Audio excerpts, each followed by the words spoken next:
Baca itu berkata demikian, Tuhan kok jadinya begini sih.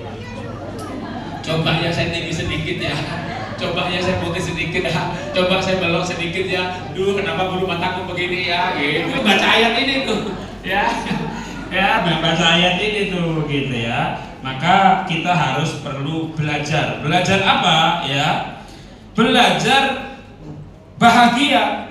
Dan bahagia itu adalah ketika orang-orang memuji kita, tentunya. Ibu seneng nggak dipuji? Jelah, woi, namanya berita dipuji seneng. Tapi bagaimana kita dipuji orang lain kalau diri kita mengeluh tentang kita? Bagaimana orang lain bisa menerima kita kalau kita sendiri nggak menerima diri kita? Apakah Priok bisa berkata kepada yang membentuknya, mengapa engkau membuat aku demikian? Tapi banyak manusia berkata kepada Tuhan, nggak berkata kepada Tuhan sih, tapi ya sebenarnya intinya iya, karena Tuhan kok saya begini, kok saya begini. Maka ada Amsal 31 yang sepertinya minggu ini berapa hari ini, waduh, Amsal 31 ya. Di mana anaknya bangun menyebutnya bahagia, suaminya memuji dia. Nah, Bu, jawab di hati ya. Kapan terakhir suami memuji ibu? Jangan menangis, jangan menangis.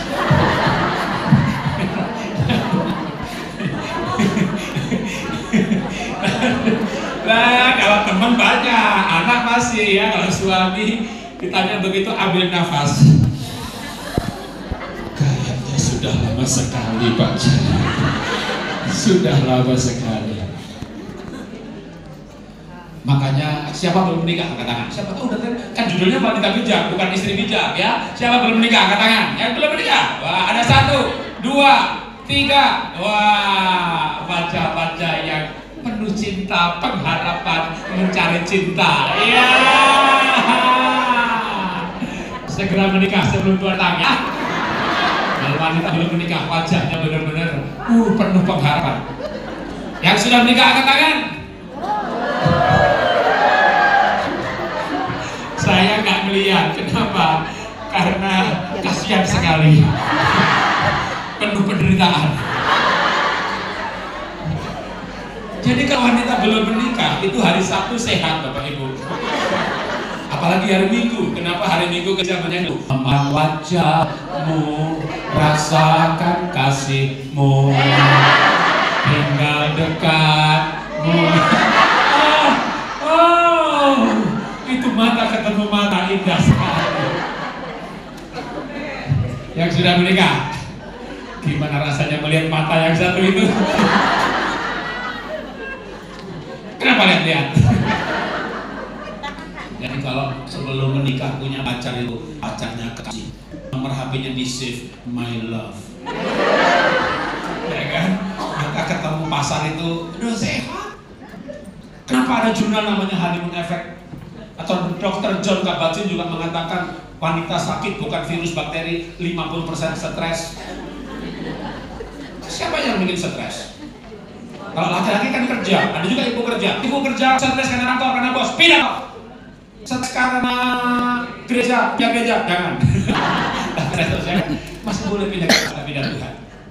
Hidup 80 tahun pindah gereja, saya masih pahami. Tiap tahun pindah gereja itu benar. Tapi kalau stres karena suami, mau pindah kemana?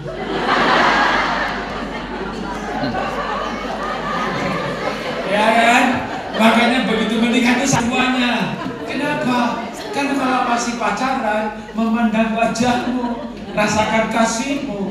Sudah menikah, lihat suami, ambil nafasnya berat. Lalu sambil dihembuskan, berkata dalam hati, kok ada yang makhluk hidup seperti ini? Keras kepala, tegak tengkuk, menang sendiri, tergeta tapi egois, khotbah tapi gak minta maaf. Setan. Jadi endingnya itu setan gitu ya. Kalau orang Jawa mungkin agak bilang setan ya. Kunyuk. Kunyo ya, apa itu kunyo ya? Setan ya. Gimana ibu gak sakit coba? Bangun tidur lihat setan. Bangun tidur lihat setan. Tadi malam tidur setan. Makan berhadapan sama setan.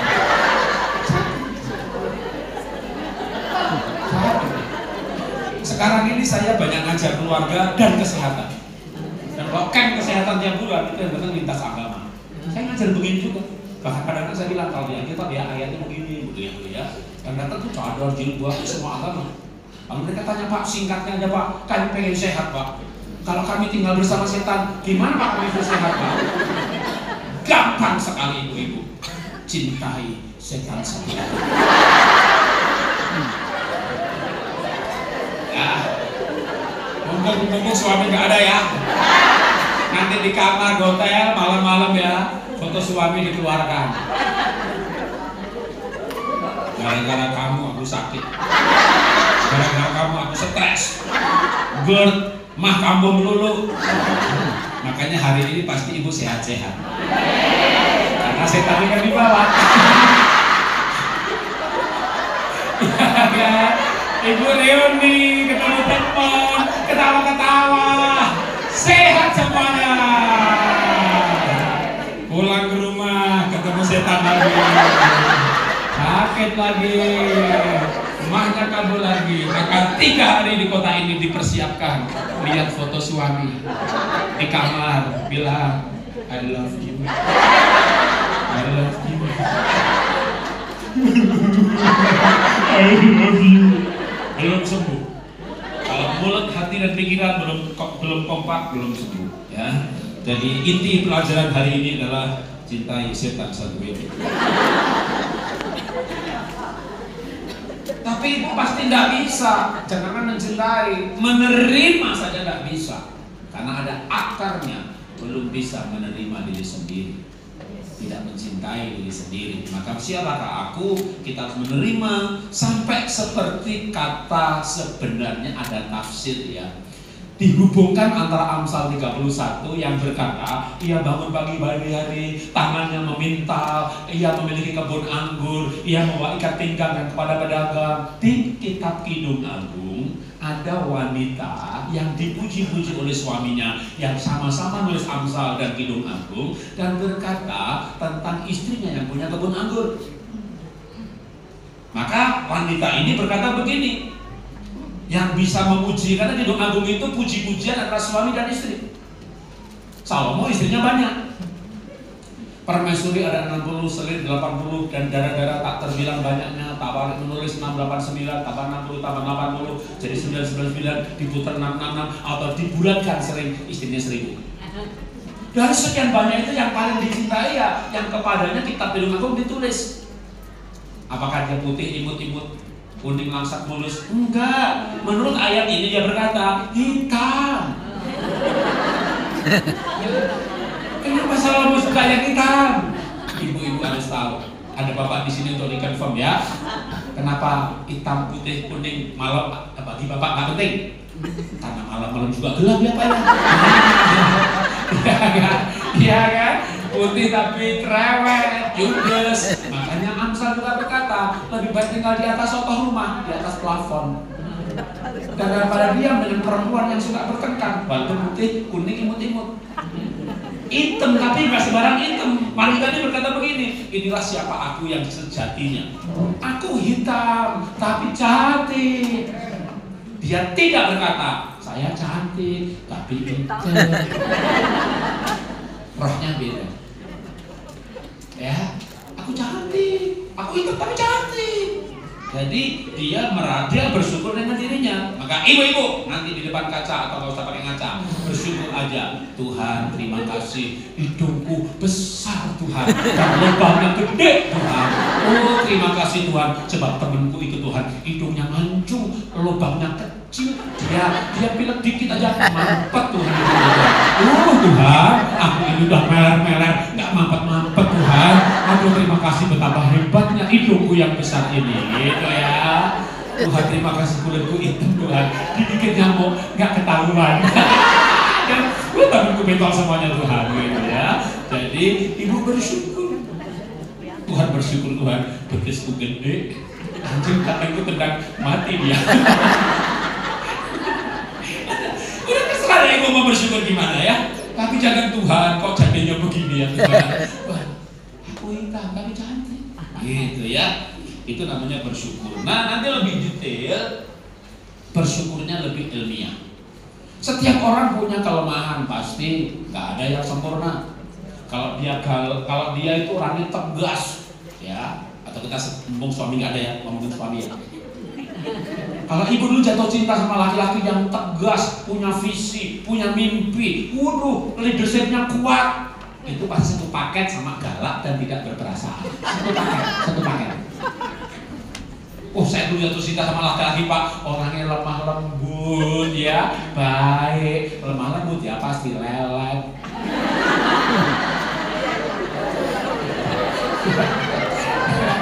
Pak, dulu saya jatuh cinta, dia ketua pemuda Pak, orangnya murah hati Pak, ya pasti boros. Dan bisa pegang duit, dia jadi gembala, semua orang ditolong-tolong sampai nama sekolah gak ada uangnya. Jadi baik hati sama boros itu satu paket. Satu paket. Nah, atau diri sendiri ya. Anda cerewet dan Anda merasa kok saya nggak bisa lawan kayak dia.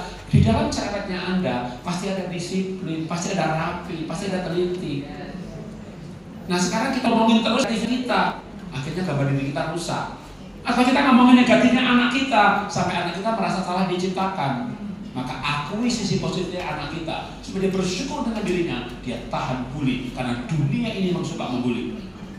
Orang yang bersyukur dengan dirinya, dia tidak perlu apa kata orang. Yang penting bapaknya berkata, inilah anakku yang kepadanya aku berkenan.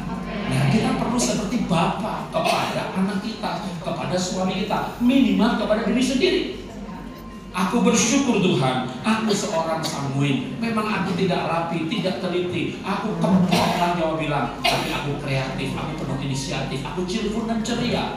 Aku gak pandai matematika Tuhan, tapi aku pandai dagang, aku pandai marketing, aku pandai bicara. Nah itu bersyukur lebih detail lagi. Nah lalu diri saya yang mana? Nanti tak kirim ke Pak Matius lagi. Tes gratis temperamen dasar, tes gratis bahasa cinta, gitu ya, supaya kita mencintai pasangan sesuai dengan bahasa cintanya. Tapi kita perlu bersyukur siapa diri kita. Nggak pakai tes pun juga bisa. Ibu amati aja diri sendiri, ya, yang baiknya itu apa. Cari kebaikan diri, bukan untuk sombong, tapi untuk bersyukur kepada Tuhan Sang Pencipta kita, bahwa Tuhan aku tidak sempurna, tapi aku punya kelebihan yang orang lain nggak mengakui. Kan orang lain nggak mengakui kelebihan kita sering. Orang lain itu matanya jahat, jeleknya terus. Dan kita jangan ikut mata jahat, anak kita jeleknya terus. Akui positifnya. Nah, paling nggak kita belajar mengenal sisi positif kita. Ini orang paling baik di muka bumi. Nah, siapa? Istri saya. Dia anak gembala gereja Tabernakel. Jadi sekali Tabernakel tetap Tabernakel katanya ya. Iya, cari tahu siapa nanti ya. Tapi saya punya mertua gembala Tabernakel dulu, cuma sekarang udah almarhum. Cuma sebelum almarhum sempat pindah sinode, gitu ya ceritanya, ya jujurnya lengkapnya. Nah, maka gadis Sulam, si Sulamit, orang Sunem itu yang dipuji-puji Salomo, dia bersyukur dengan dirinya. Maka kitab Kidung Agung itu penuh dengan puji memuji. Salomo puji gadis Sulam puji suami. Karena dia bisa menerima dirinya, maka dia bisa memuji pasangannya. Kalau kita nggak bisa memuji diri sendiri, kita juga pasti susah untuk menerima atau memuji pasangan. Lah pasangan kita butuh dipuji, kita nggak pernah puji dia, walaupun dia pendeta, dipuji sama WL-nya, guru sekolah minggunya, lah pendeta bisa jatuh. Nama orang itu butuh diterima, bukan butuh dipuji, butuh diterima. Ibu-ibu coba merenung sebentar, ketika dulu gadis, lalu pacaran, lalu menikah. Pertanyaan saya, nggak usah dijawab, tapi dalam hati aja. Kenapa ibu mau dinikahi sama suami? Ambil nafas dulu. Ambil nafas. Itulah Pak, satu-satunya kesalahan dalam hidup saya. Saya dipelet Pak.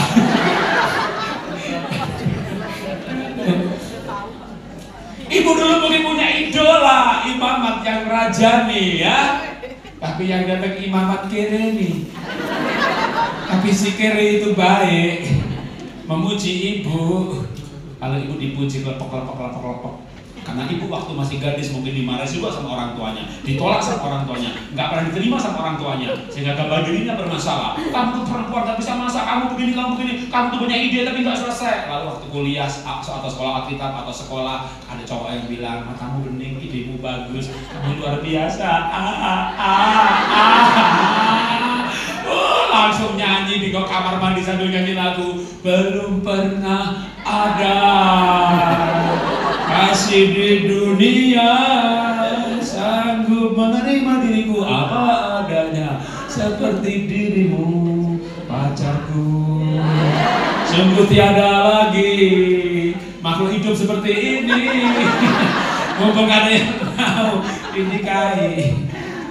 Tapi makhluk hidup itu sekarang kayak setan. Nanti kita belajar gimana cara mencintai setan. Tapi ibu dulu harus menerima diri sendiri, bersyukur dengan diri sendiri. Banyak orang cantik sebenarnya, tapi merasa dirinya jelek. Ya memang ada yang sempurna, tapi di dalam kita ada yang luar biasa. Kenapa begitu? Karena kita berkata, aku mengucap syukur engkau menenun aku dalam kandungan ibuku. Bukan mentekstil, bukan memprinting, bukan mencetak. Tenun itu karya seni. Orang mirip tapi nggak ada yang sama. Anak kembar pun berbeda. Dan uniknya itu bukan antik, tapi dahsyat dan ajaib. Dan ini diucapkan oleh Daud yang di rumah pun dia paling kecil. Dan karena kecilnya itu Samuel datang ke rumahnya bapaknya Daud, namanya Isai. Nah, kalau ibunya namanya Ibu Isai. Ya. Samuel bilang, Isai kumpulkan semua anakmu. Kenapa yang dikumpulkan cuma 7? Kak, salah satu nanti dipilih ya, diurapi. Loh, kalau sinode, ketua sinode datang ke rumah saudara, kumpulkan anak-anakmu ya. Nanti kita akan urapi jadi pemimpin. Salah satu pemimpin hebat. Masa anaknya gak dikumpulin semuanya? Karena bapaknya pun memandang dia itu gak layak lah. Dia badannya beda, kecil, bungsu. Kembaliin domba aja lah. Jangan itu masuk ikut pertemuan, malu-maluin nanti. Lalu Daud yang kecil ini pergi ke medan perang, gak ada perang. Dia tanya-tanya, dimarahin. Kenapa kesini? Saya mau perang, Yoab. Gak usah ngomong perang, pakai baju dulu. Dia pakai baju perang. Dikatakan gak bisa berjalan, kayak orang disunat aja. Lalu Daud diketawain banyak orang, dibully banyak orang, tapi dia tidak mentertawakan dirinya. Dia nggak berkata begini, Tuhan, kenapa Engkau menciptakan aku balik kecil di rumah ini, nggak bisa kayak kakak, nggak bisa seperti tentara yang lain, aku diketawain. Dia berkata, aku mengucap syukur. Dia menjadi dirinya sendiri, pergi ke medan perang, pakai baju gembala, nggak pakai baju orang lain, nggak pakai gaya orang lain, nggak pakai metode orang lain. Dia jadi dirinya sendiri. Orang bahagia itu jadi dirinya sendiri. Pura-pura itu tidak bahagia, pura-pura itu capek. Apalagi pura-pura bahagia. Nanti kalau foto bersama, pura-pura bahagia. Cheese. Terus cepetan, capek nih. Udah capek senyumnya karena pura-pura bahagia. Kalau bahagia beneran, memang senyum terus. Jadi nanti foto bersama jangan bilang capek ya, itu ketahuan gak bahagia. Udah capek deh senyumnya, senyum gak capek.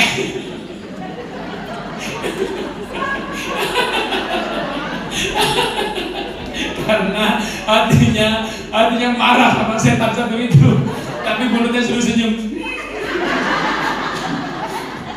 Aduh, nangis dulu dah. Jadi Daud tuh bersyukur. Dia punya kakak tinggi-tinggi loh. Siapa kakaknya?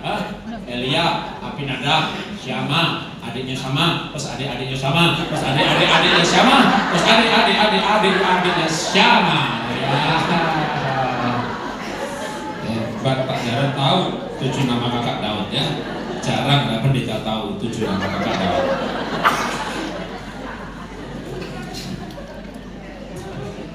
Jadi bersyukur dengan diri sendiri. Karena siapa aku? Aku ciptaan Tuhan di tenun dahsyat ajaib. Aku ini orang yang istimewa. Orang lain istimewa. Iya, saya juga istimewa. Nggak perlu minder, nggak perlu sombong. Karena orang lain juga istimewa. Jadi kita nggak sombong, tapi kita nggak minder. Karena saya juga istimewa. Kita ciptaan Tuhan yang unik. Ada orang itu, perempuan, wanita, ngambil pisang pakai kaki. Nggak sopan banget kan? Dia nggak punya tangan dulu itu. Namanya Lena Maria. Dia nggak punya tangan. Lena Maria. Pernah dengar? Siapa yang belum pernah dengar Lena Maria? Angkat tangannya. Ada? Yang belum pernah dengar Lena Maria? Ada? Belum. Yang belum. Angkat tangan. Coba angkat tangan. Angkat tangan. Saya baru saja mengucapkannya. Siapa yang bertelinga hendaklah ia mendengar. Jadi harusnya sudah dengar semuanya. Coba belum tahu. Siapa itu Lena Maria? Dia orang yang kakinya pun besar sebelah, jadi jalannya pincang begini. Terus ya kalau pakai baju lengan pendek ya nggak kelihatan pendek pun enggak. Ini malah ambek-ambek, kagak ada tangan sama sekali, pincang. Tapi yang saya sukai apa? Kalau masuk YouTube ketik Lena Maria YouTube, maka dia penginjilan ke Cina bersama suaminya. Bersama suaminya artinya apa? Artinya apa? Artinya dia menikah. Tidak punya tangan dan menikah. Yang belum angkat tangan, angkat tangan lagi. Yang belum menikah, yang belum menikah angkat tangan lagi. Yang belum menikah angkat tangan lagi. Kamu punya tangan, kamu punya menikah. Itu nggak punya tangan aja menikah. Jangan malam-malam menghadap langit-langit. Ada yang mau sama saya nggak? Ya. Orang buta jarang menikah, orang pincang menikah. Yang menarik Lena Maria ini adalah diwawancarai, apa kamu menyesal nggak punya tangan? Saya nggak butuh. Dia tuh ngambil makanan pakai tangannya, nyulam baju pakai tangannya. Dia bisa nyetir pakai kakinya. Dia bisa jahit pakai kakinya. Dan wajahnya berseri-seri karena dia bersyukur tentang dirinya. Maka mari kita itu bersyukur dengan diri kita menjadi pribadi itu yang unik, ya. Nggak perlu jadi orang lain. Jujur saya pernah pengen jadi orang lain. Saya kan hamba Tuhan, saya bukan pendeta ya, PDT, PDM, PDP bukan. Ya, saya pengusaha yang melayani Tuhan dan saya berjemaat di GBI Pak Wiryo Hadi dan tidak ditahbiskan sebagai pendeta. Jadi di gereja statusnya jemaat. Walaupun saya ngambil doktoral di Kalimantan, khususnya di IKB Balikpapan dan jadi dosen di situ. Jadi saya punya NPDN, nomor induk dosen nasional karena terakreditasi. Dan dulu saya ngambil magister tuh sebenarnya awalnya itu kan saya pendiri Happy Holy Kid. Saya punya sekolah TK ada 64 cabang, PAUD 32 cabang, namanya PAUD Pemulihan. Terus diundang seminar parenting, seminar pendidikan kemana-mana karena kompetensinya ada. Punya sekolah banyak, ilmunya ada. Gereja-gereja panggil, singkat cerita Himpaudi panggil, Hiknas panggil. Begitu tiap gelar saya dibatalin. Gelarnya nggak linear. Insinyur kok ngajar pendidikan. Lo proven sekolahnya 64 cabang Happy Holy Kid, 92 cabang. Nggak bisa Pak, ini seminar resmi. Nanti pembicaranya tanda tangan. Ya udah Bapak sesi khusus aja di malam hari kayak KKR untuk para guru, temanya pengabdian, tapi Bapak namanya tidak dicantumkan di sertifikat. Itu kejadian berkali-kali. Itulah kenapa saya lulus S1-nya udah tahun 87, ngambil S2-nya 2016. Gregetan dibatalin melulu. Begitu ilmunya MPD, doktor, NIDN, udah sama Kak Seto keliling Indonesia berdua. Kak Seto ngisi satu sesi, namanya terkenal, dibayar 200 juta. Saya ngisi 3 sesi, cuma 50 juta. Kalau gereja sukarela. Jadi begitu punya gelar ternyata kepake juga di dunia ini. Dulu saya nggak mau cari gelar, saya pikir setan nggak butuh gelar. Tapi seminar butuh gelar, apalagi seminar resmi. Udah akhirnya ngambil gelar. Nah, dulu saya pengen kayak orang lain di luar soal gelar. Saya pengen kayak orang lain itu apa? Kan saya hamba Tuhan, bukan pendeta. Lihat Pak Niko, lihat Benny Hinn, ya itu kayaknya orangnya anggun-anggun, ya. Apalagi Pak Ishak Liu, ya. Benny Hinn juga loh, suka pakai baju putih, celana panjang putih, sepatunya putih, caranya pelan-pelan, gitu, santun, shalom, shalom, waduh gitu ya. Kalau khotbah, saudara, saudara. Itu Tuhan. Itu saya coba begitu saudara, khotbah 1 sesi, serak. Nah, suara hilang. Saya begini aja udah kayak orang ngobrol ketawa-ketawa, mau 7 sesi, 8 sesi. Liput Cikarang di Bekasi, Pak Jarod, gereja kami ada 8 kali ibadah. Bapak berapa Pak? Karena Bapak yang utama. Maksudnya, ya orang lain Pak umur 5 tahun, 60 tahun kayak Bapak 62, kebanyakan yang cuma ngambil 4 sesi. Kalau ada 9 ambil semuanya 9. Bapak nggak capek Pak? Ada orang bahagia mana ada capeknya? Orang pacaran nggak capek ngobrol? Kenapa sama suami ngobrol capek?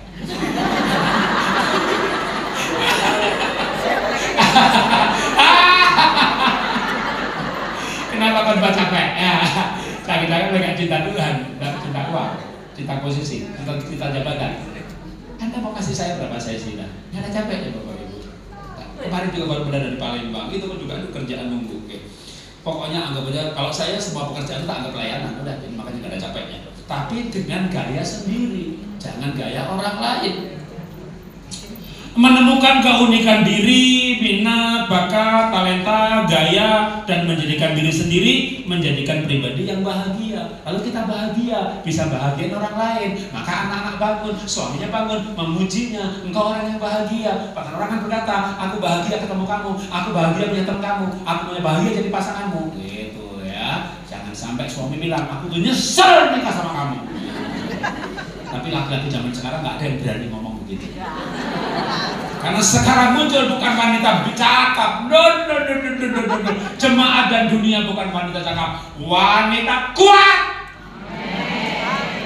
Dan ketika wanita kuat, suami ketakutan. Karena mereka bukan bijak, bukan cakap, tapi kuat. Pergi ke kantor agama, pergi ke KUA, pergi ke kantor pemerintah. Perceraian digugat cerai 75% 5-6 tahun terakhir oleh istri. Yang gugat bukan suami, istri. Karena wanita zaman dulu gak kerja, ibu rumah tangga. Sekarang mereka sarjana, mereka pintar, mereka kerja, mereka punya penghasilan. Sekolah anak dia yang bayarin, rumah dia yang nyicil. Maka banyak istri ini sekarang berkata kepada suaminya, aku gak butuh kamu. Dulu suami bilang sama istri, kita bercerai. Minta maaf, minta ampun. Sekarang bukan minta ampun, cari pengacara. Maka kalau suami kumpul, tak kumpulin mereka. Jangan macem-macem loh sama istri.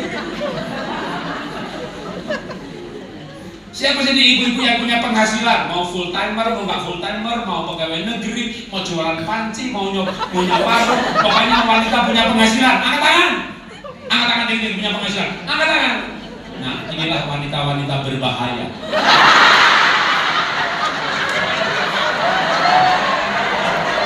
Ini yang angkat tangan ini harus betul-betul belajar wanita bijak dan cakap. 100 perceraian, 75-80 yang menceraikan wanita. Wanita mana yang menceraikan suaminya? 95% punya penghasilan, 5% itu nggak punya penghasilan. Tapi daripada hidup sama Herodes satu itu, dikamplengin, dipolo, diinjek, dimaki-maki, pulang kampung nggak malu, minta makan lagi sama orang tuanya daripada hidup sama setan satu itu.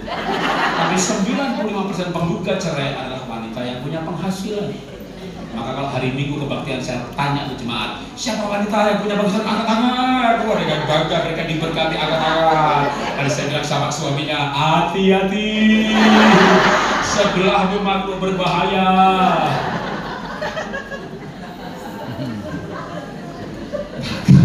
Makanya ini temanya pas, wanita cakap. Walaupun punya penghasilan dan punya piaraan setan. Nanti saya ajarkan ibu-ibu yang punya uang ya, piara setan itu baik-baik.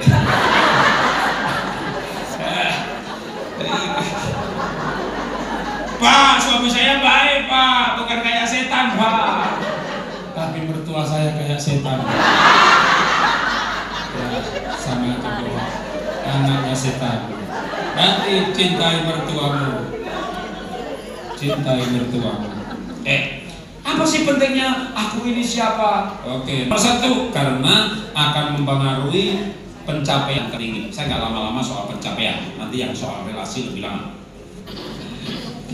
Mungkin ini saya pakai contoh kasusnya lebih baik untuk ibu sebagai orang tua daripada ibu sebagai istri ya. Diri siapa aku ini akan mengaruhi pencapaian tertinggi yang bisa diraih oleh seseorang. Seperti Daud, dia bersyukur dengan dirinya. Siapa aku? Bagi Daud jelas, aku ciptaan Tuhan, aku anak Tuhan, karya Tuhan yang luar biasa, dahsyat, ajaib, unik. Dia menjadi raja, prestasi tertinggi. Nah, sama juga anak-anak. Ada anak yang prestasinya rendah sekali, namanya Victor Serebriakov. True story. Anak ini memang akademiknya nggak bagus, bapaknya belum mengerti pendidikan, bilang kamu tuh goblok, kamu tuh goblok. Dia marah dibilang goblok. Waktu ibunya juga bilang goblok, dia marahnya seperti pertama kali dihakimi. Sampai guru sekolahnya juga pernah, kamu bodoh. Dia mulai berpikir dirinya bodoh. Temannya bilang kamu bodoh, dia yakin dirinya bodoh, gambar dirinya bodoh. Siapa aku? Aku anak bodoh. Lalu dia drop out, nggak sekolah, SMA pun nggak lulus. Di Amerika, kerja sebagai office boy pun, ini kisah di Amerika, perantauan imigran dari Eropa Timur yang merantau ke Amerika kisahnya, makanya namanya Serebriakov ya. Nah, dia ini waktu ngambil pekerjaan sebagai office boy harus tes juga yang namanya temperamen dasar. Kayak tadi, sangguin pragmatik, melankolik, klorik. Oh, sangguin suka keluyuran, ngantar barang. Oh, melankolik, teliti, ngetong barang. Jangan orang suka keluyuran, tidak teliti, ngetong barang. Bener, angkanya segini. Saya hitung ulang ya. Lah ya, dihitung lagi salah lagi, hitung lagi salah lagi. Ya, sangguin itu penginjil, klorik itu rasul, melankolik itu nabi gitu ya. Pragmatik gembala, kira-kira gitu kalau pakai tes karunia. Di Amerika bukan tes karunia, tes temperamen dasar. Tes satu lagi IQ. Betapa terkejutnya si Victor bahwa dia menjumpai IQ-nya 156, setara dengan Albert Einstein.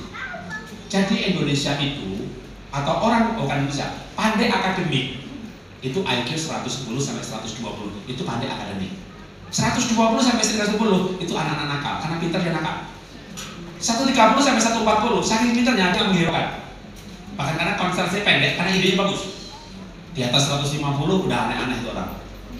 Tanpa penggembalaan yang khusus, dia memberontak di gereja, dia bisa sesat, dia bisa teroris, atau dia jadi hamba Tuhan luar biasa kayak Paulus dan menulis buku-buku banyak. Nah, akhirnya tes itu membuat Victor lo kaget dan mengubah gambar dirinya, mengubah citra dirinya, mengubah identitas dirinya, mengubah pengetahuan, pemikiran, konsep siapa aku. Aku orang pintar, pintar, tidak seperti kata bapak ibuku, orang tuaku. Mereka salah menilai aku. Bukan saya kepada orang tua. Yang paling mengerti kita adalah Tuhan pencipta kita. Walaupun bisa, karena memang tidak tahu tes. Si Victor aku pintar. Dia ngambil ujian kesetaraan kayak pakai di sini. Ambil S1, ambil singkat cerita nama Paul. Itulah penulis buku-buku ini. Tim penasihat presiden Amerika yang terdiri dari Mensa Society, kelompoknya orang-orang pintar, yang isinya dokter dari PhD. Hidupnya berubah, karirnya berubah, pencapaiannya berubah. Diawali dengan dia tahu siapa dirinya.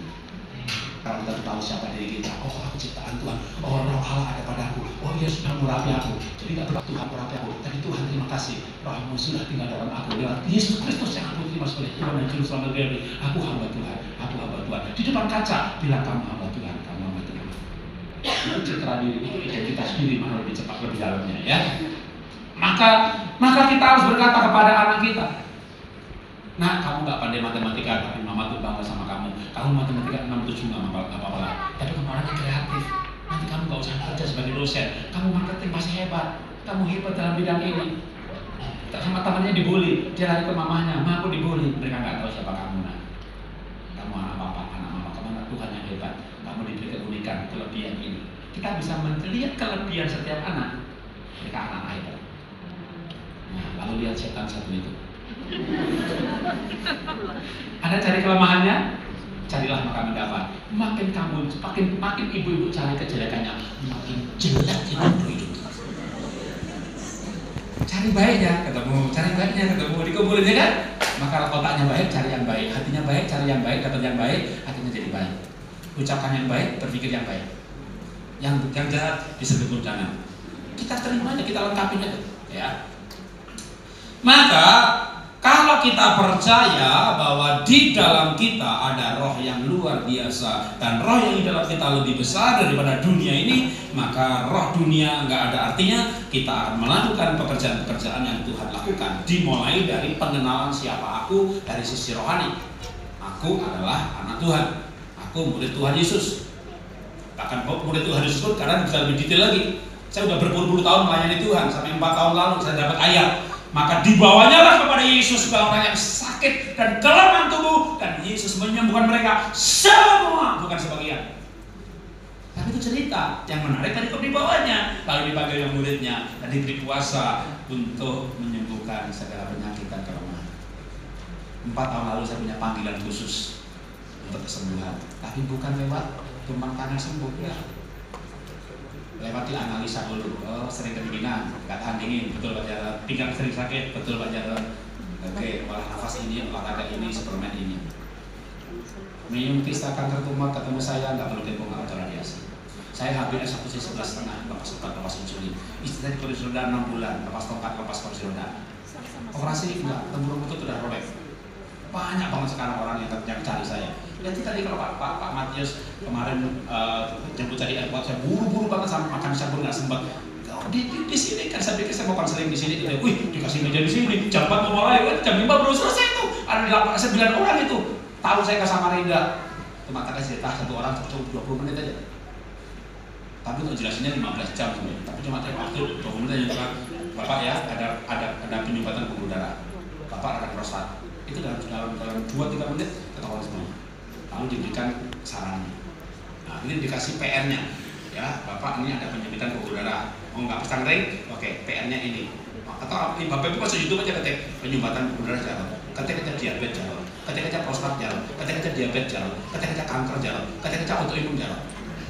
Lebih 2000 sesi kesehatan. Dulu keluarga upload lebih 2000-3000 sesi. Sekarang ini kesehatan terus yang saya upload. Ya, untuk dia jadi pernah sembuh dari radang prostat. Saya 7,5 jadi 3,8. 2 bulan aja terus. Tapi wah ilmunya ya macam-macam. Oke, sekarang itu nyatu. Ketika gambar ini, oh Tuhan Yesus menyembuhkan orang sakit dan kelemahan. Puasa diberikan kepada muridnya. Itu cerita. Tapi pengenalan itu gini, aku kan muridnya. Kesadaran yang dari dalam, itu kayak panggilan. Tapi gimana caranya? Nah tergantung. Mau cari pengurapan model kayak Benihin, kayak hamba Tuhan yang lain-lain, mau disuruh dan kalau cara macam memang dengan kot, atau mau kayak dokter. Tapi nggak sekolah dokter, ada namanya functional medicine, menggabungkan dokter barat dan timur, belajar metabolisme, belajar kenapa orang kedinginan. Kalau ada orang yang kata dingin, itu pasti sebenarnya. Kalau usah dites pun kalau mau tak kasih tahu ya, itu belajar besi sama G6. Jadi kalau orang Tiongkok pun zaman dulu, oh orangnya dingin, dikasih makanan yang Cina panas, apa tuh ini, nah itu kan makanan besi. Kenapa? Oksigen itu yang bawa besi. Lalu dekat pintu sel masuk itu B6 dalam metabolisme B6. Padahal nutrisi nggak ada oksigen, nggak dibakar, karena bakar untuk bikin suhu tubuh 36,5. Suhu tubuh saya 36,5 dimanapun berada. Maka saya pergi pelayanan ke Amerika, naik ke Rocky Mountain, salju abadi minus 10, saya beli go. Masuknya ke YouTube ketik tahan dingin jalan. Nanti kan saya tunjukkan saya ke Titlis, ke Swiss, di atasnya Titlis namanya Top of Europe, puncaknya Eropa minus 10 derajat. Yang begini aja naik gunung, gak bawa jaket. Sampai di gunung bahkan bajunya dicopot minus 10. Anda lihat aja gigi udah. Kenapa saya nggak kedinginan? Saya tahu ilmunya, bagaimana memanaskan tubuh. Dan semua Bapak Ibu bisa, semuanya bisa tahan dingin, bisa. Semuanya bisa pakai AC, bisa. Semuanya bisa naik pesawat tanpa harus pakai tutup jaket, pakai itu lagi. Naik pesawat kok sengsara. Naik pesawat itu bahagia. Tapi itu bukan soal apa saja, itu metabolisme, itu fisiologis. Itu kalau saya memang sarjana nutrisi, tapi waktu belajar nutrisi dulu 4 tahun nggak sampai detail B6 itu gunanya apa. Sekarang saya pelajari vitamin mikro demi mineral. Suka kram, tes aja pasti kurang kalium magnesium. Pelupa kurang tembaga. Maka begitu orang pelupa, ya kita sembuhkan sembuh. Pakai ilmu tadi, ilmu dari Tuhan juga.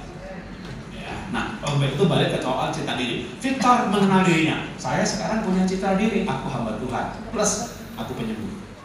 Kenapa? Tuhanku penyembuh. Maka walaupun lintas agama, sebelum meditasi Kristen, meditasi atau nafas ilmiah, kita putar lagu. Allah Tuhan,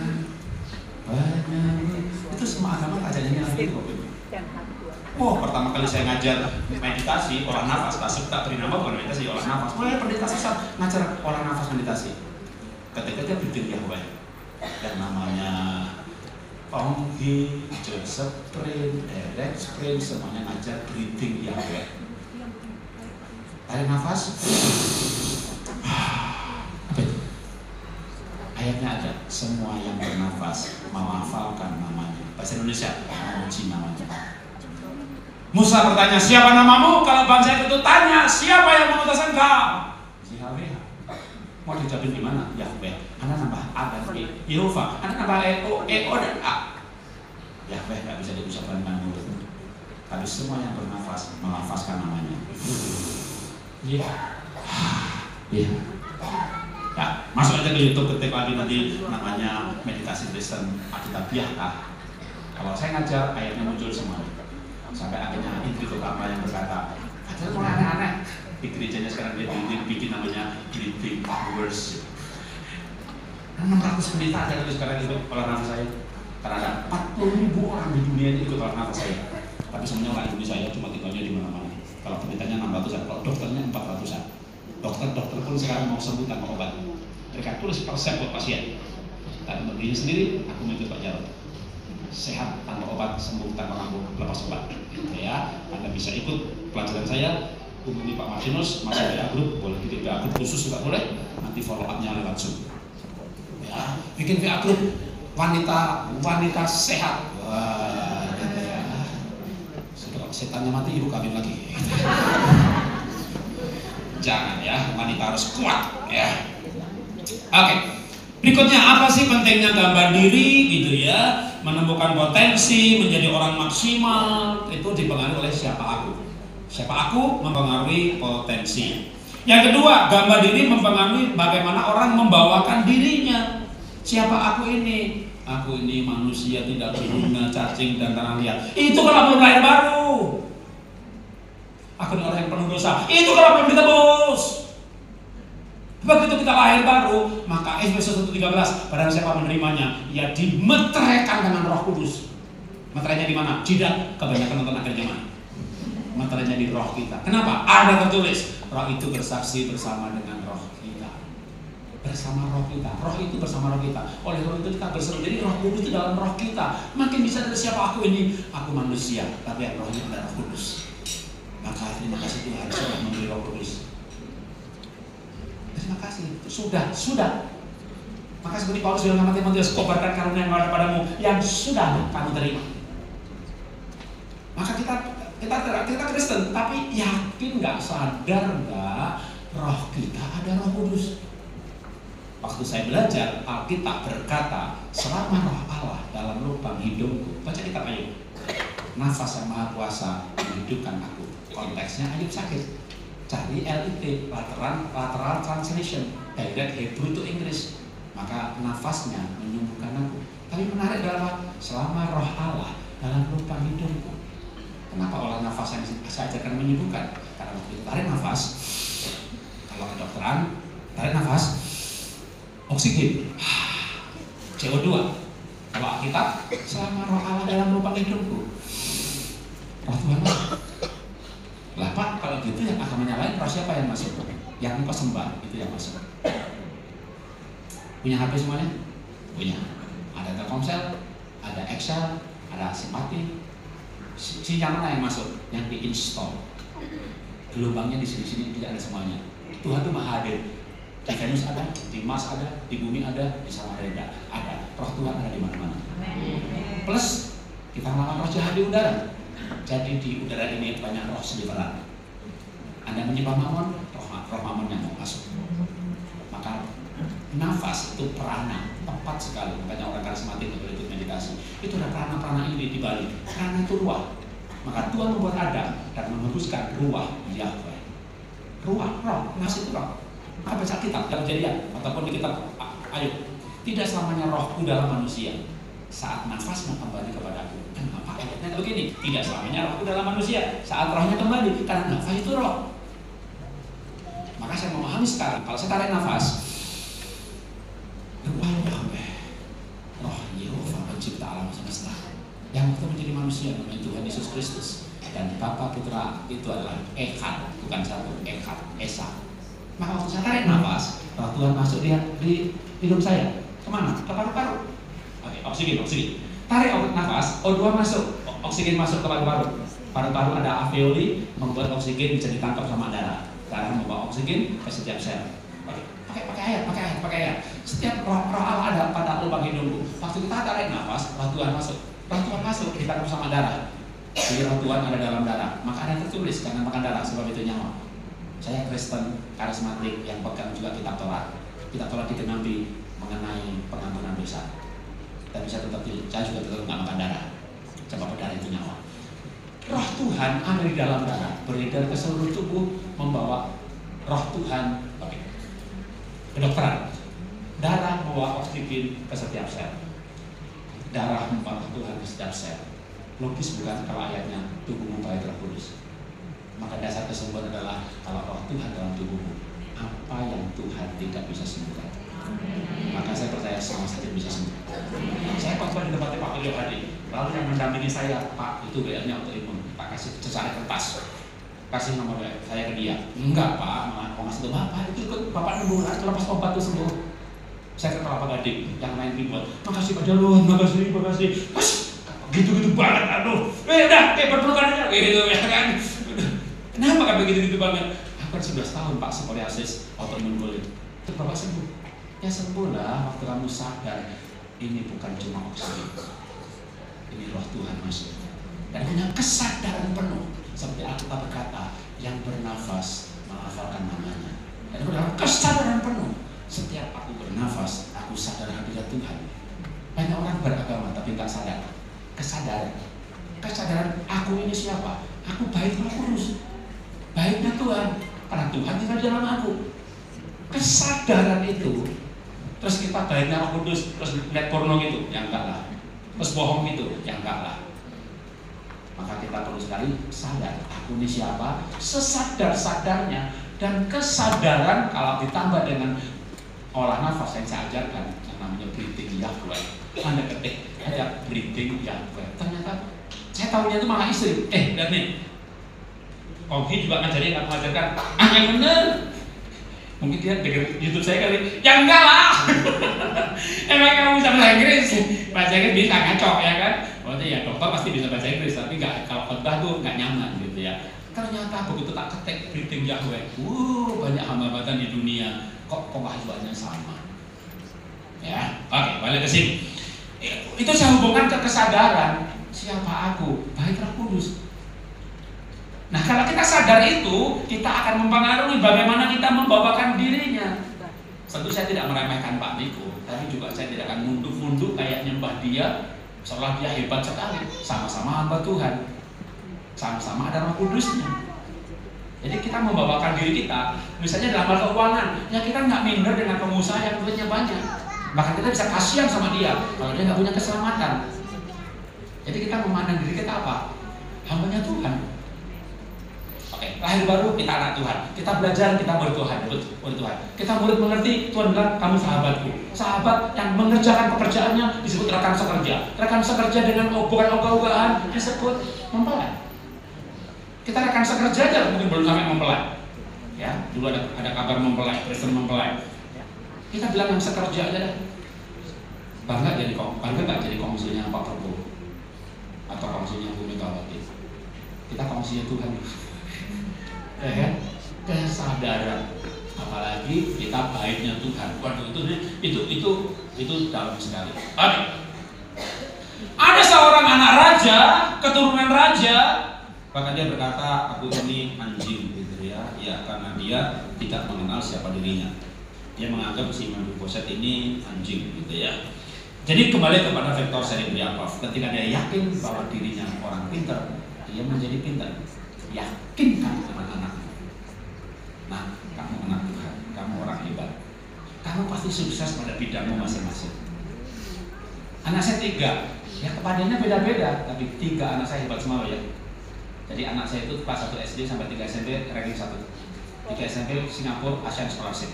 100 orang mana dikumpulkan masuk 10 besar. Yang nomor 2 malah masuk 5 besar. Sekolah di Singapura itu setahun 400 juta. Itu dia gratis 8 tahun.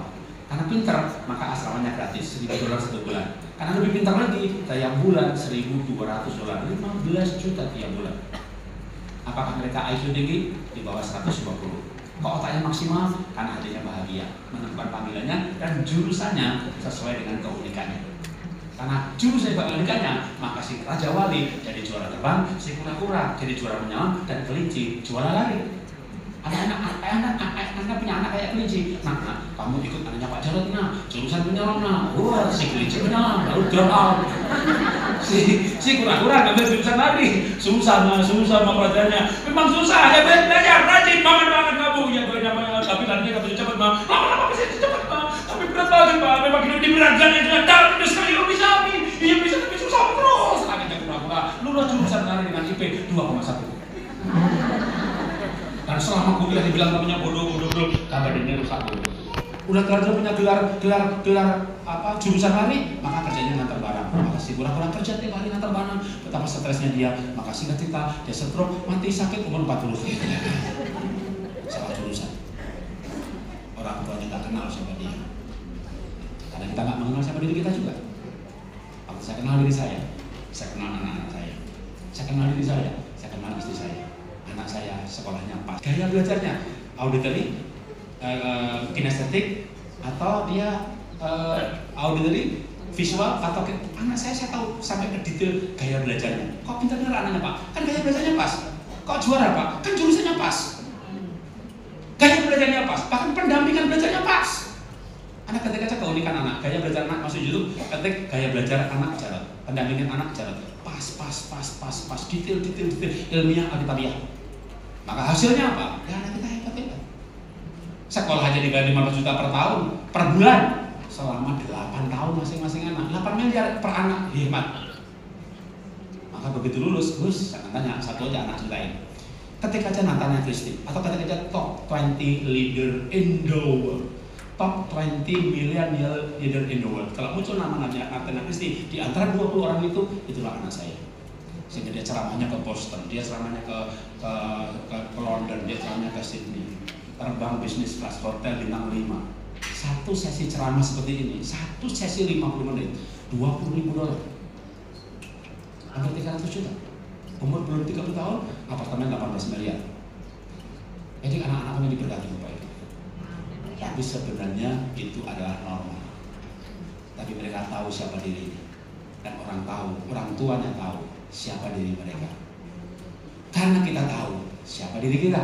Jadi merembet ya. Dari tahu diri kita, tahu orang lain. Menerima diri sendiri, menerima orang lain. Anak saya umur 27 tahun menikah.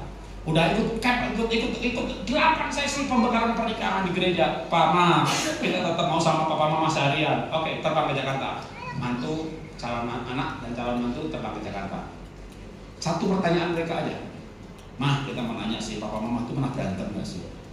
Kenapa kamu nanya begitu? Ya karena aku belum pernah lihat. Anda bisa membayangkan, saya menikah tahun 90, 35 tahun menikah, anak usia 27 dan bertanya, kita belum pernah lihat Papa Mama bertengkar. Kenapa bertanya begitu? Karena saya tahu diri saya, istri saya tahu siapa dirinya. Saling menerima diri, saling menerima yang lain. Dan sebenarnya kita pernah bertengkar, tapi sebelum mereka lahir. Mereka lahir tahun ketiga. Jadi sebelum mereka lahir, kita rajin bertengkar sampai kita pandai bertengkar. Jadi kalau kita bertengkar, kita ambil nafas. Bukan bilang setan, bukan. Kalau kita bertengkar, kita ambil nafas. Kamu tuh pragmatik banget. Ya, kami juga sangat banget. Bertengkarnya orang doktoral yang otaknya penuh dengan teori, tapi teorinya diaplikasikan. Sehingga kita tahu bahwa dia begitu bukan karena dia gak suka, gak cinta, karena temperamen dasarnya begitu. Bahkan kita belajar bukan coba temperamen dasar, kita belajar MBTI, Myers-Briggs Type Indicator, membagi manusia dalam 16 macam. Maka anak saya nomor 1 tipenya ini, cocoknya dari ini, pas jurusan, pas kerjaannya. Sudah jurusannya, pekerjaannya sama-sama dokter, mau bikin rumah sakit, praktek dokter, atau jual obat, itu butuh kepribadian yang berbeda. Anak zaman sekarang maunya bahagia. Nah, mereka akan bahagia kalau kura-kura ngambil jurusan menyelam, kerjaan cari mutiara. Kalau kelinci ngambil jurusan lari, ngantar barang, kira-kira gitu ya. Nah, itu anak dilanjutkan parenting Jarod. parenting digital, parenting milenial jarot. Dah, Anda akan ketemu banyak sesi di YouTube mengenai parenting. Oke, lanjutkan lagi. Jadi ini mengenai siapa aku, lebih banyak ayatnya, yaitu seperti yang tadi saya sempat singgung gitu ya. Roh Allah padaku, Ia sudah mengurapi aku. Jadi kita harus yakin bahwa diri kita itu Tuhan. Dulu saya sempat minder sih kalau ketemu Meliriana gitu ya, ketemu dengan Kasali. Singkat cerita, sekarang kan duduk ke meja dalam Dewan Penasehat para Motivator Indonesia. Kenapa? Sama-sama penasehat. Tapi kalau saya orangnya kayak bungkuk-bungkuk, minder-minder gitu, terus ya nggak bisa loh. Tapi juga nggak boleh merendahkan ya. Jadi gambar diri akan mempengaruhi cara kita membawakan diri. Berpakaian ya begini aja. Saya nggak kalau misalnya mau ketemu Renata saya harus pakai baju yang enggak. Diri saya begini, orang Jawa aja pakai batik aja. Ya kadang-kadang pas event tertentu banget. Pak, nanti Pak, aku nikah Pak. Papa pakai jas ya, jangan batik. Kalau anak saya nggak pesen begitu, aku pakai batik dong. Makanya saudara-saudara, ketika pakai jas pun dalamnya batik.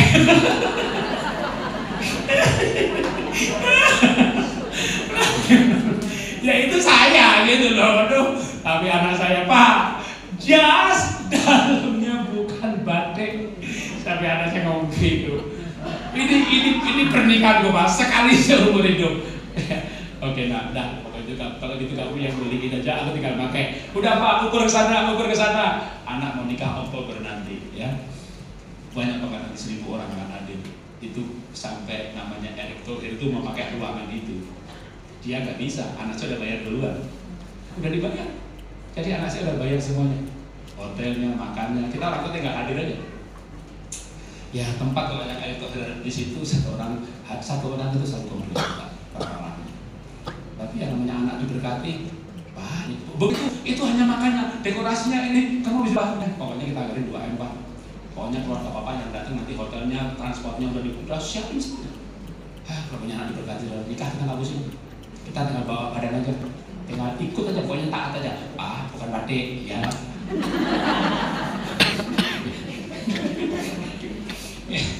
Ya sekali-sekali saya juga bisa kok nggak pakai batik. Ini juga bisa nggak pakai batik ya. Karena dari pihak Metro TV mengharuskan gitu ya.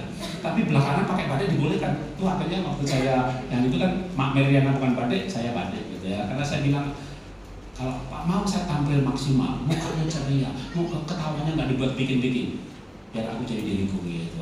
Ya udah waktu itu malah Bu Meriananya pakai batik merah, tapi kan selalu merah. Siapa akunya itu merah. Ya udah, akhirnya dibolehkan juga. Ya.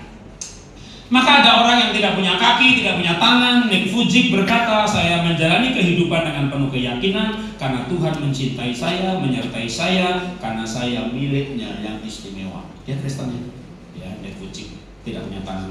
Terakhir adalah apa sih pentingnya siapa aku mempengaruhi bagaimana kita berhubungan sama orang lain. Aku ini hebat, yang lain tidak. Kita sombong merendahkan. Aku ini jelek, orang lain hebat, kita minder. Makanya balik kepada Daud lagi yang berkata, aku mengucap syukur kejadianku dahsyat dan ajaib. Lalu dia ke medan perang, nggak ada yang perang. Akhirnya malah dimarahi kakaknya, dia pindah ke orang lain lagi. Oh begini loh, ada sayembara loh, yang menang jadi mantu raja. Tapi Daud tuh telinganya panas, bukan soal mau jadi mantu raja. Kalau Anda baca Alkitab dengan detail, orang kafir itu menghina Jehovah pencipta alam semesta. Hatinya panas. Kalau dia menghadap jawab, aku mau kalahkan orang kafir itu. Tunggu dulu. Sejak muda dia berperang, kamu masih muda. Kamu tahu gak itu taruhannya? Kalau kamu kalah, kita jadi budak semuanya. Budaknya mereka. Taruhannya itu nggak main-main loh. Apa yang bisa meyakinkan kamu bisa menang? Makanya kita Wahyu berkata, oleh darah anak domba dan kesaksian kita. Kesaksian penting ya. Firman penting, teori penting, pengurapan penting, kesaksian penting ya. Hambamu ini gembala domba. Apa hubungannya sama kuliah? Tunggu dulu. Kalau singa datang beruang datang, hamba pun dua-duanya. Kami cabik mulutnya. Makanya kita harus punya kesaksian hidup ya, yang meneguhkan bahwa firman itu iya. Akhirnya jawab, oke, kalau gitu kita bawa ke Saul, dengar ceritamu. Benar ceritanya seperti itu. Boleh dicek ke desa Bethlehem, anak Isai, gembala domba, membunuh singa beruang. Saul tuh tahu loh, kalau kamu kalah, saya bara Goliat, cari satu orang mengalahkan aku, kita menjadi budak. Kamu kalah, semuanya budak. Itu taruhannya loh. Dan dengan taruhan seperti itu, Saul mempercayakan kepada Daud. Dengan satu syarat lagi, coba lagi pakai baju perang. Biar hambamu ini pergi dengan baju biasa saja, gembala domba. Nggak bawa tombak, nggak bawa lembing, nggak bawa panah, ketapel. Tapi yang menarik apa? Kan semua orang berkata, mana bisa kamu perang, kamu kecil kakaknya, kamu nggak bisa perang, kamu nggak bisa, kamu nggak bisa. Intinya kamu nggak bisa. Kalau ibu dikasih tahu nggak bisa, nggak bisa, nggak bisa, lalu ada kesempatan, apa motivasinya? Menunjukkan bahwa aku bisa. Itulah egois. Itulah egois. Itulah orang yang penuh dengan penolakan, maka ingin menunjukkan bahwa dirinya tidak seperti yang dikatakan. Orang yang penuh dengan penolakan kadang sukses, tapi motivasinya adalah menunjukkan siapa dirinya. Tidak dengan Daud. Daud tidak merasakan penolakan. Aku mengucap syukur. Kejadian dahsyat aja. Waktu yang mengalahkan Goliat, dia datang kepada Goliat bukan dengan motivasi jadi mantu raja. Nanti dia jadi mantu raja, kakaknya jadi bawahannya. No. Yang menghina dia jadi bawahannya. No. Motivasinya terdengar daripada yang dia ucapkan. Aku akan mendatangi kamu dengan nama Jehovah pencipta alam, supaya dunia tahu, semua tahu bahwa Jehovah ada dan hidup. Jadi Goliat teriak-teriak, semuanya dengar. Itu lembah bergema. Waktu bercerita, kamu akan mati, semua tahu ada Jehovah yang hidup. Siapa yang dengar? Jehovah. Maka saya punya takdiran begini, Daud itu sebenarnya ketapelnya itu mau ke arah mana saja itu kena. Kok bisa? Karena Tuhan dengar ada orang berteriak-teriak, kamu akan kalah, supaya dunia tahu ada Jehovah hidup. Jehovah panggil malaikat, kumpul kenapa? Itu anak teriak-teriak, kalau dia kalah kita gak eksis, kita gak ada. Jadi kemanapun itu ketapel melesat, dorong dengan kecepatan penuh, masukkan ke celah yang sempit itu. Lihat itu pakai ketopong, celahnya sempit. Ya mungkin juga Daud udah biasa panah ya, pas gitu. Kalau saya punya takdiran itu dibantu sama Tuhan, diporok jam malaikat.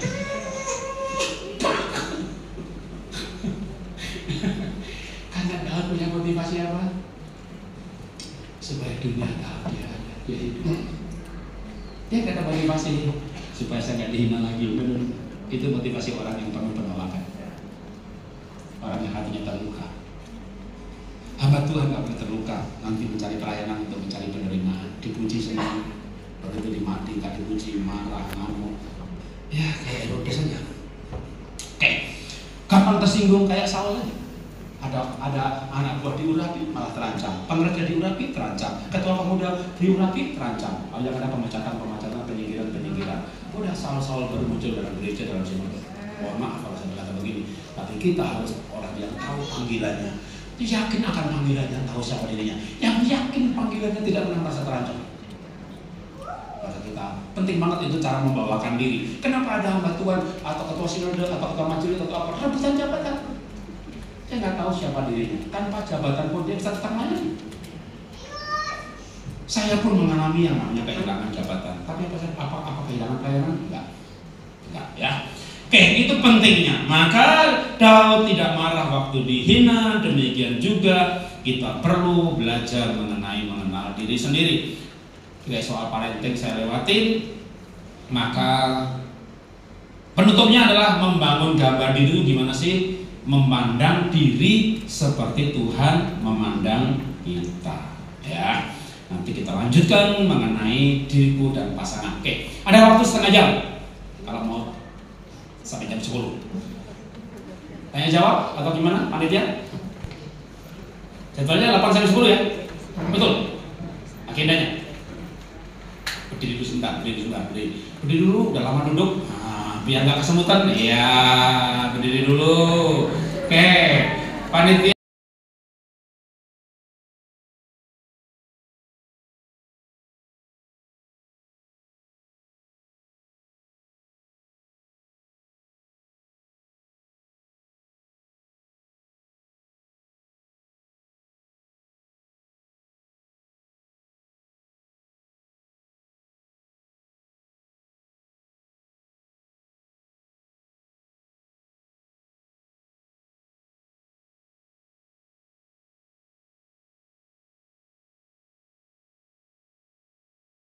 dirinya suaminya sendiri untuk monogami.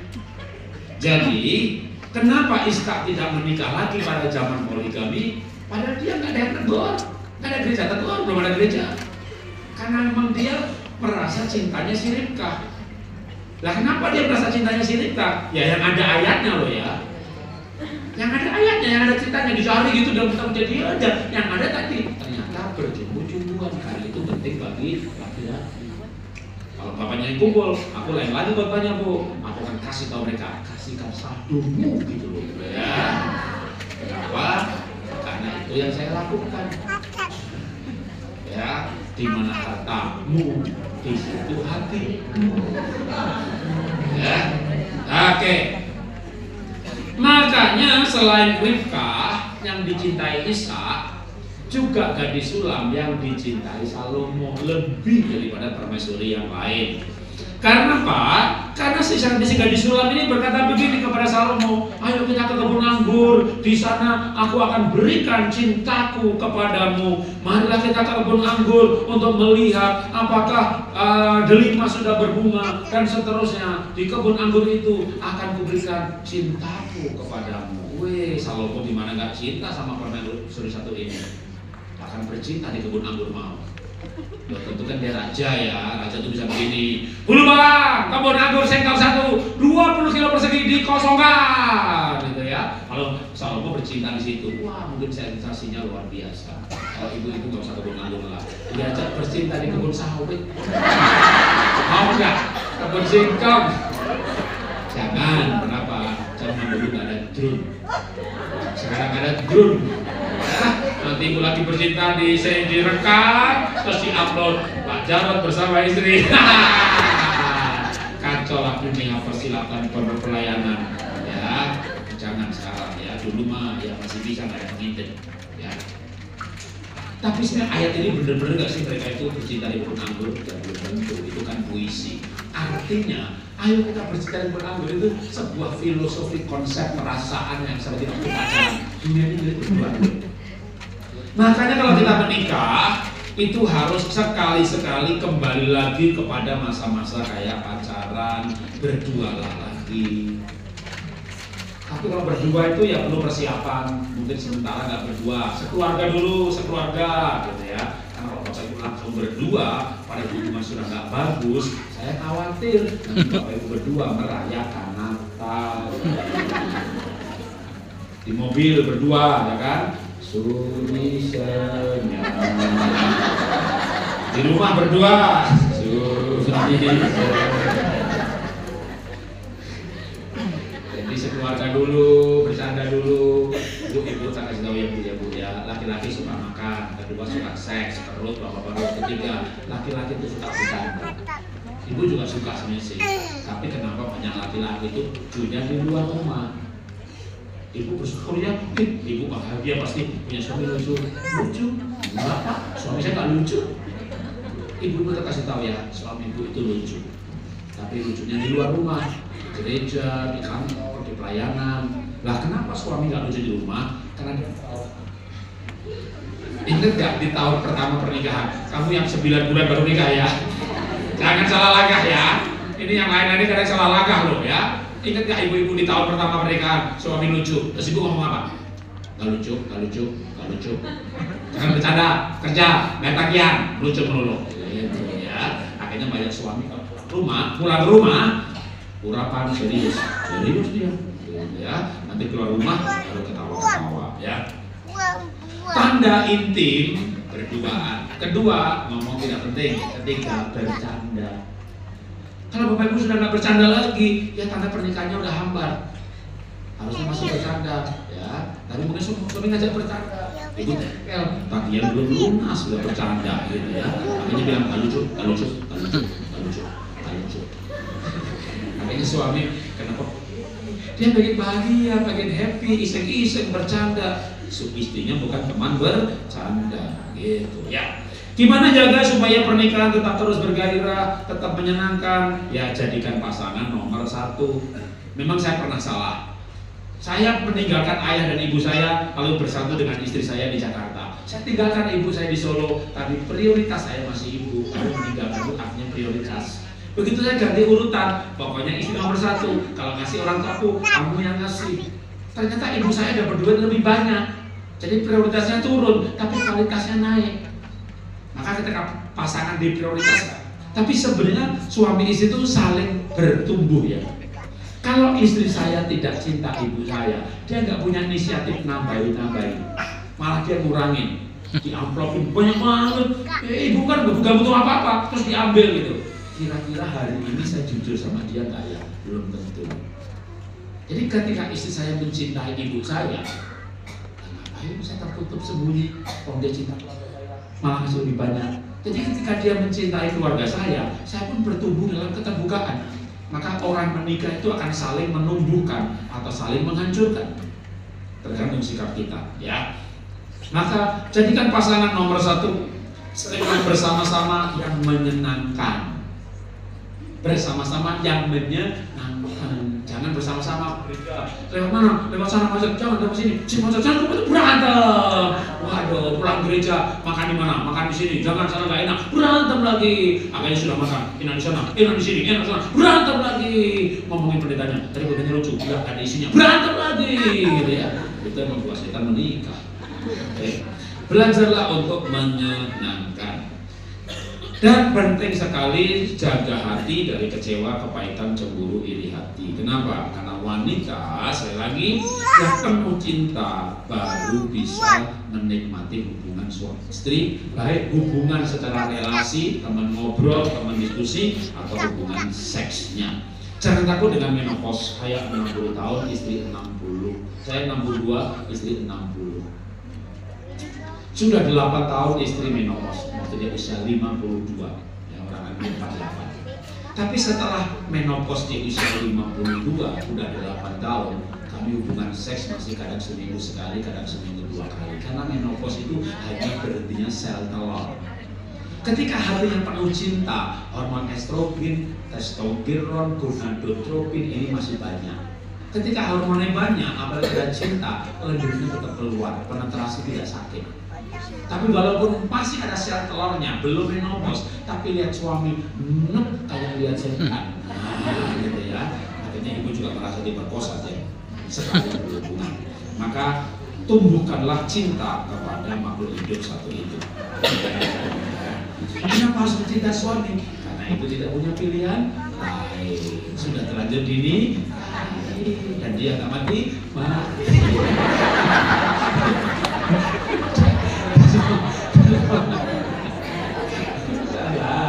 Jangan hidup ini dah.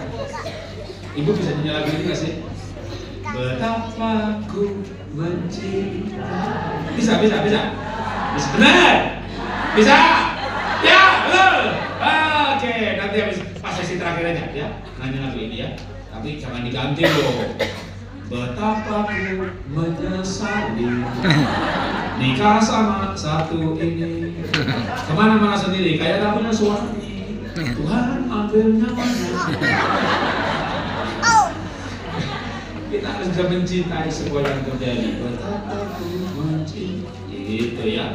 Kalau orang bisa nyanyi lagu itu dengan sungguh-sungguh menghayati kata-katanya, itulah orang bahagia.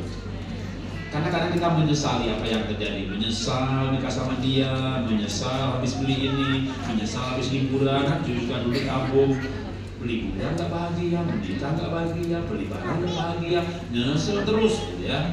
Jangan menyesali apa yang sudah terjadi. Nah sekarang, wanita penuh cinta, termasuk cinta kepada anak-anak. Maka anaknya bangun, kembali ke ayat yang sama, ayat yang tadi, anak-anaknya bangun dan memujinya.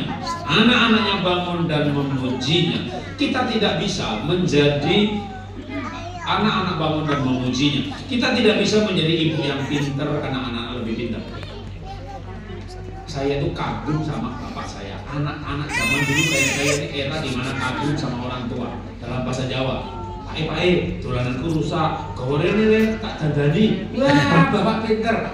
Bapak, ayah, mainan saya rusak. Bapak sini tak betulin. Saya punya pengalaman, bapak saya pinter. Gimana anak zaman sekarang? Lain ceritanya.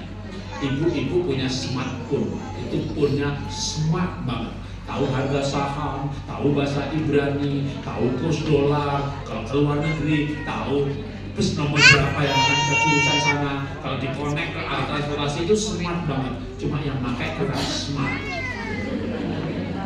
Jadi waktu ibu ada masalah dengan gadgetnya, dengan Instagramnya, dengan Facebooknya, dengan Zoomnya, cari anaknya. Nak, tapi mama bermasalah, gitu ya. Anaknya pasti kelas 1 SD. Tenang ma, tenang. Aku betulin ya.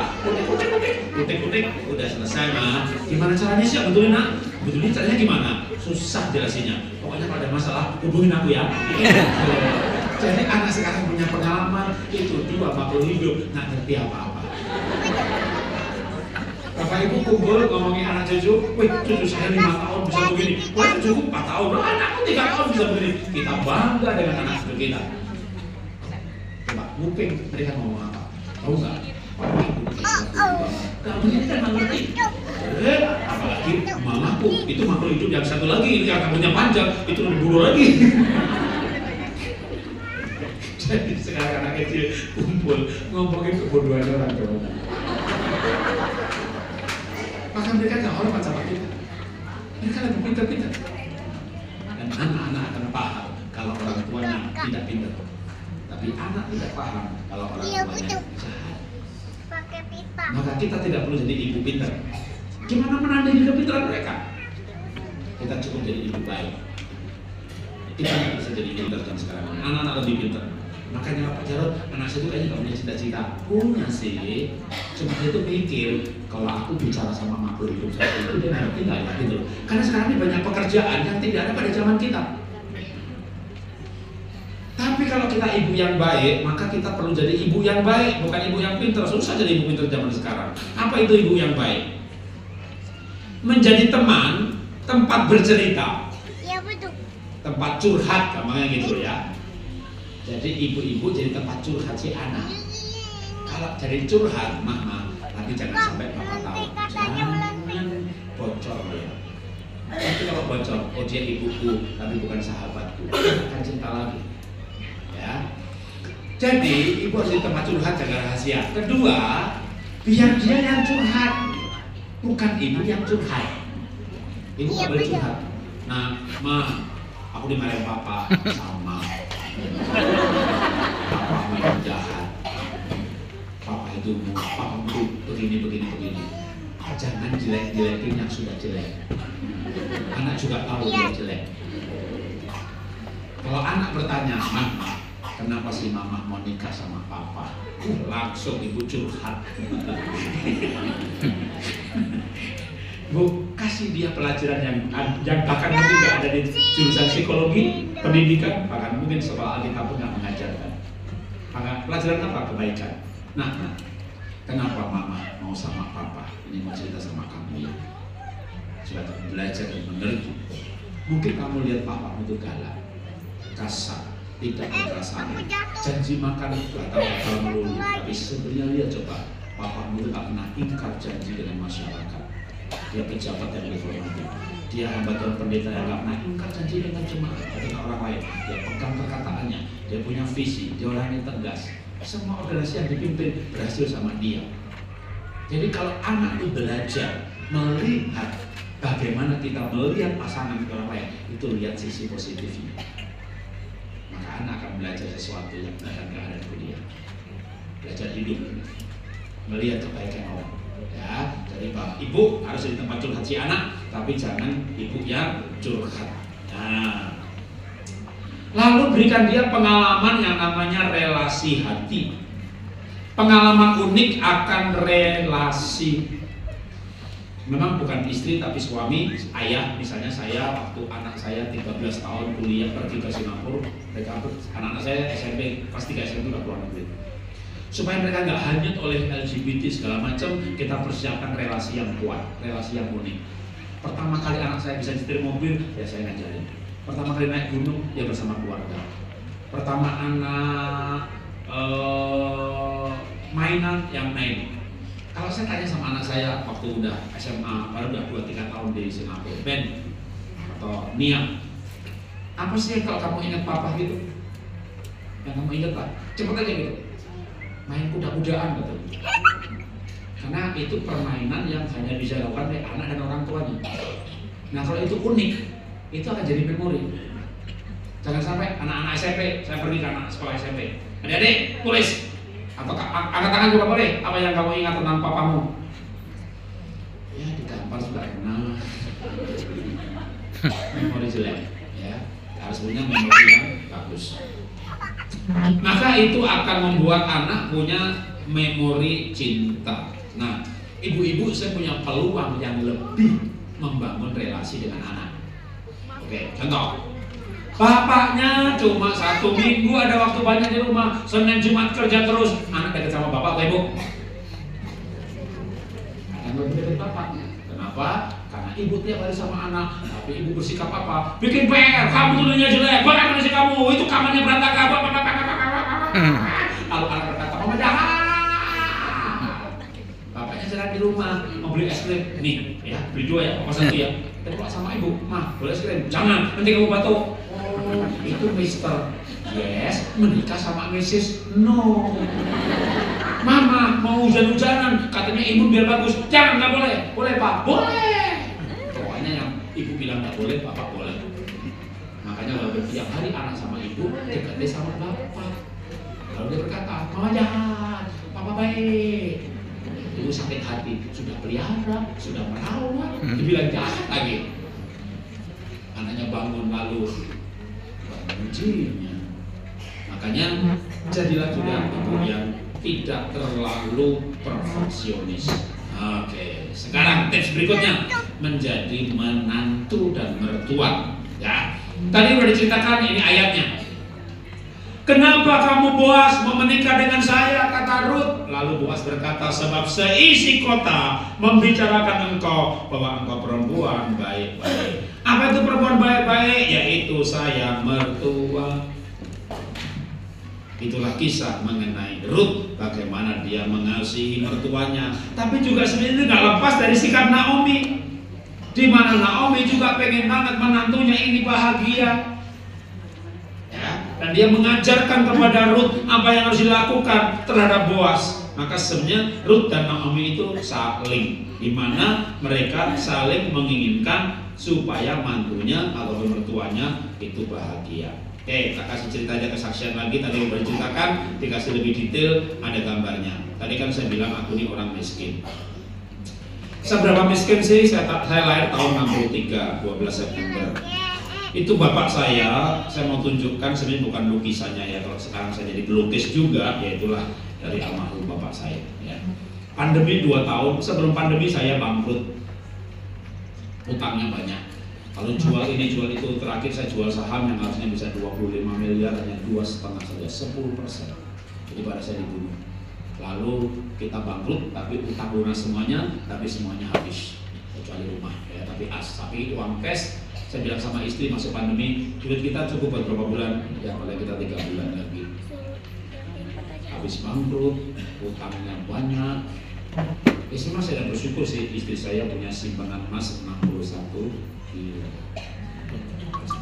Loh, Mas Jarot. Mas Jarot.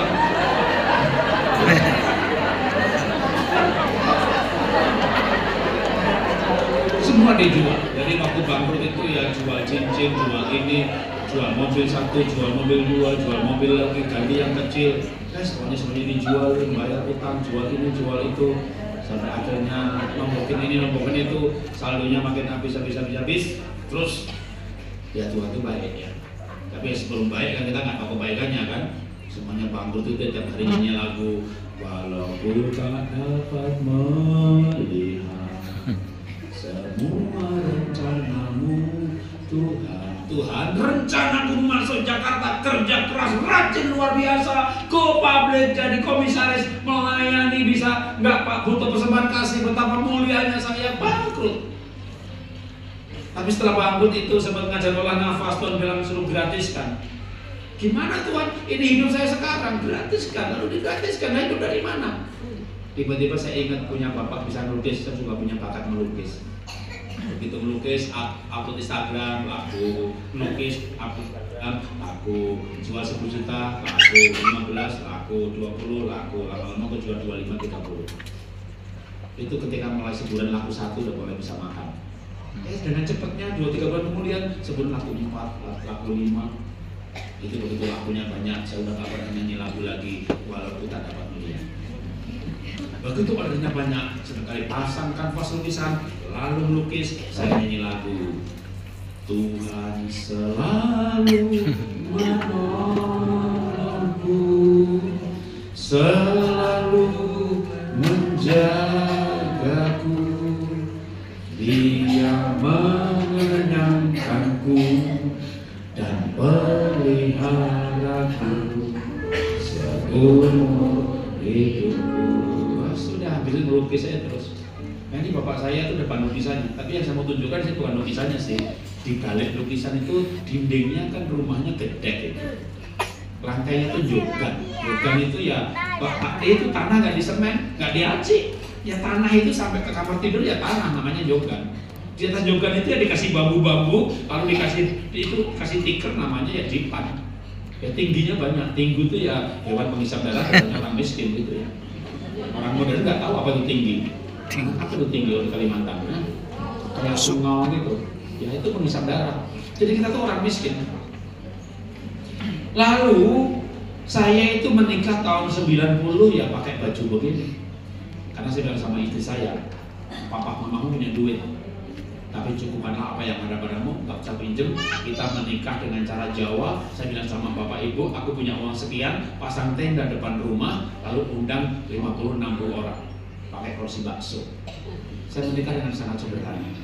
Tahun 90 menikah, biayanya nggak lebih dari 2 juta untuk sewa pelakon, sewa baju begitu, pasang tenda depan rumah. Jadi pernikahan saya jauh, kalau anak saya udah lain lagi ceritanya ya. Kami menikah sangat sederhana. Nah, masalahnya adalah ketika menikah itu istri saya baru sadar bahwa orang miskin itu gerbongnya panjang. Karena kere grup, Pak ini kere, Bule ini kere, semuanya kere. Maka kami belajar ketika istri saya mulai belajar bahwa, nah begini ya, saya kan akhirnya jadi pengusaha yang diberkati. Tapi kan butuh waktu hampir 10 tahun. Jadi di awal-awal pernikahan, kayak 8 tahun pertama pernikahan, istri saya itu gajinya 3 kali saya. Saya pernah merasakan mindernya laki-laki dengan gaji sepertiga istri. Maka kalau istri saya itu dulu tidak seperti dia, mungkin juga saya tidak seperti saya. Jadi perlu menjadi wanita yang punya uang, pegang uang, tapi tidak berkata uangku, uangmu, uangmu, uangku, uang. Ini bukan benar dia benar. Salah. Yang benar begini, uangmu itu uangku, sedangkan uangku itu uangmu. Salah. Uangmu, uangku, dalam nama Yesus, uangmu.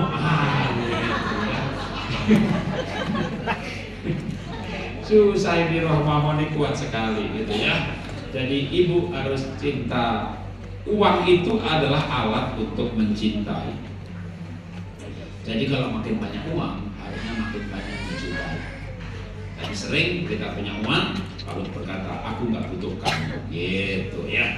Oke, berikutnya lagi wanita dan pekerjaan. Wanita yang kuat itu kalau hatinya kuat.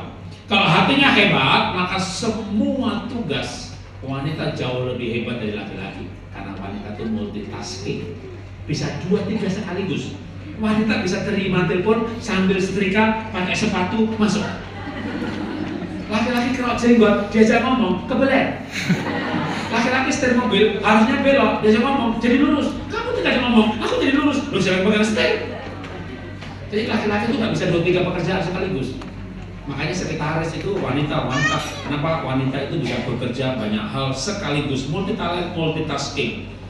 Dan ada cerita mengenai wanita yang bekerja dengan luar biasa, yang suaminya juga gak menikah lagi tadi. Selain dia bergairah, awal ketemunya adalah wanita ini ketika dimintain minum sama Eliezer yang membawa 10 onta. Satu onta bisa minum 24 liter sampai 50 liter, dan pergi dari Mesopotamia jauh banget, sudah kehausan semuanya. Dan Eliezer berkata, aku minta minum. Wanita ini gak berkata kalau saya jadi dia. Hah? Minta minum, ini ember. terima sendiri. Laki-laki minta tolong perempuan, terima sendiri, tak pinjam-pinjam. Tapi dikatakan itu Ribkah berlari. Ngasih minum 10 unta, kan ada ayatnya apa? Kalau diberi minum kepada orang itu dan kepada 10 untanya juga diberi minum. Bawa 2 ember, masing-masing 5 liter, itu berapa kali bolak-balik. Dan ayatnya nggak berkata, kalau pergilah perempuan itu mengambil air sampai kakinya diseret-seret berkata dalam hati, laki-laki nggak tahu diri kita ngomong. Berarti dia turun ke mata air, berarti orangnya di atas, berarti naik turun. Oke. Bayangin, ibu punya suami, mama, pulpen itu ketinggalan di lantai 1, tolong diambilin ya. Nah, ibu ambilin pulpen. Ini Pak, pulpennya. Aduh mah, ternyata kacamataku juga di lantai 1. Ya, tolong ya. Ya, tolong ya kan. Ibu baik hati ya kan. Turun ke bawah lagi dong ngambilin kacamata ya. Nah, aduh lupa satu lagi, minumnya juga. Ibu boleh ngomong apa? Untuk ketiga kalinya. Dari tadi sekalian biar nggak boleh balik. Baru 3 kali. 10 unta, kali 24 liter, dibagi 10 liter kalau 1 kali jalan. Berapa banyak balik itu? Dia berlari dengan berantusias. Ya, memang dia ini penolong yang luar biasa. Ibu nggak perlu semuanya itulah.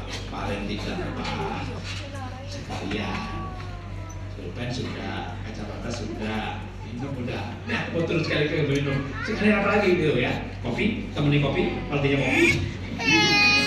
Nanti kopi.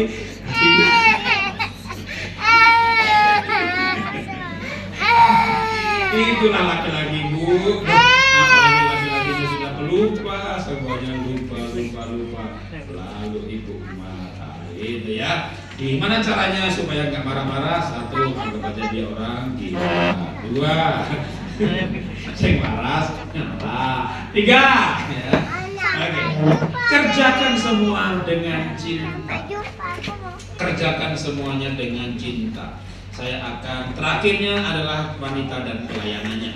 Wanita yang hebat dan pelayanannya.